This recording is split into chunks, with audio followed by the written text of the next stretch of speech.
today we've got some domain experts, two wonderful people. We have Tanveer Shah on my right. He is he was doing fintech before people knew what to call it, and he's the old school. He keeps defending the big banks and the companies and stuff like that, so he gets beaten up, so we can elbow him. On the other hand, we have a really modern fintech future person, and that's Mirna Sleiman, and she's going to be talking to us about some ideas that she has and some of the learnings that she's had over the last couple of years, and how she's evolving that into her new fintech startup, which is now imminent in terms of its launch. And then we are bringing in Tahani Karar, who is also a financial journalist. We're re-enrolling her into this process, trying to pull her in.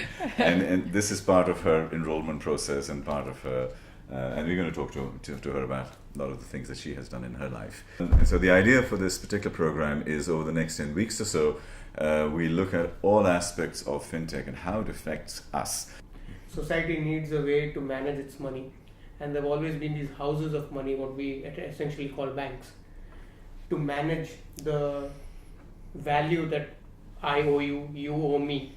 And that value of exchange has to be monitored by a central authority so that everyone can have trust and faith in that transaction. Mm-hmm. So if I owe you 100 dirhams and I need to pay 10 dirhams to Mirna, you pay it on my behalf, we need to do those debits and credits. Mm-hmm. Essentially, from there has evolved all the checking systems, current accounts, saving accounts, and then now progressing to digital banking, digital transfers, crowdfunding, crowdsourcing. It's just you giving me money to run my business. We need to transact for that. Anything that helps that is fintech. If you look at fintech, it's basically four different categories or layers. You've got the infrastructure. And infrastructure is all about security and identity and the underlying ID that we have as people and as institutions. Then you have the payments and lending, which Tanveer mentioned, and it's only one part of fintech, the mobile banking, the currencies, the cryptocurrencies, and all of that kind of things.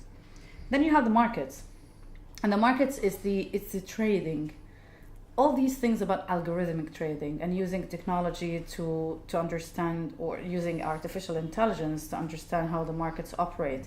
That's markets. And the fourth part is the marketplaces, which is the peer-to-peer lending and crowdsourcing, crowdfunding and all that. Now, the blockchain is one which is distributed ledger, okay? It's one technology that is used across the fintech sector, right? It's when you apply blockchain in the financial world, then that's fintech. You can apply blockchain in music, and that's not fintech. How you get to your bank might change. Or how you get to your house of money might change. The traditional houses of money that you have, some of them might disappear. That does not mean all of them will disappear first. Second is, I don't believe that money is as simple enough as hotel room booking that will be as easily appended by startups, wherein a startup will come in and completely kill an old age bank. Over the next 5 years or so, at least another 3.5 billion people are joining onto the onto the global internet. So that means another 3.5 billion, effectively 3.5 billion customers. So on that, you add on new. I mean, these are mostly in Africa and South Asia. So you have these new customers. Is that where the future market is? And then all you do is you get their digital identities sorted out and so on, and create a new 2 billion people market.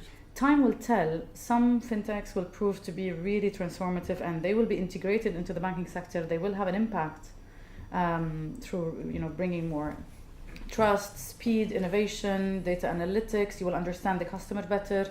You will have a better customer experience. The whole journey will change. But then some fintech, new things will just disappear because they're not really true, and they won't sustain. There are a lot of companies coming into the scene and speaking a lot of jargon, and it's very difficult to differentiate the quality from the not so great quality.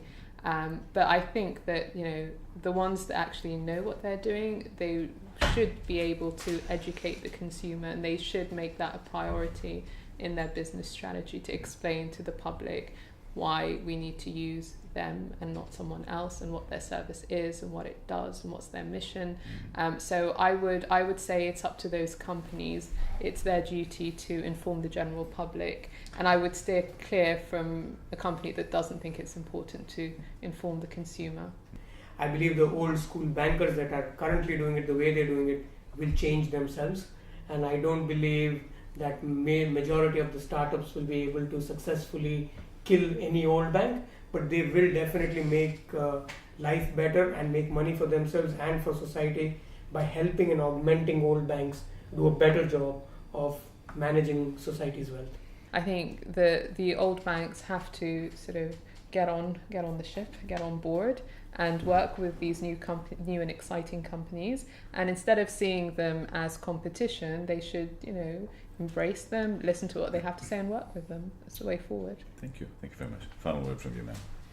Banks need the innovation that's driven at that fast pace by the fintech startups, and fintech startups need the trust and the database and the consumers, and which they can never get that quick. So together they will make that difference, and our role here is to make that happen.